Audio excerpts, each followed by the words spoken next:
Seekor ikan duyung ditemukan terdampar di kawasan pantai Pasar Minggu, Paso, Baguala, Kota Ambon, Sabtu, 20 Mei 2023. Duyung yang saat ditemukan sudah mati itu, kemudian ditarik lebih dekat ke arah pantai oleh para warga.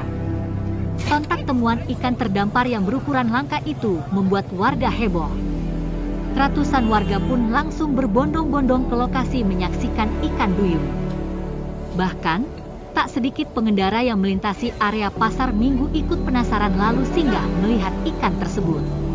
Tak lama dari sana, para warga kemudian melaporkan pihak berwajib agar bangkai ikan duyung itu bisa segera dievakuasi.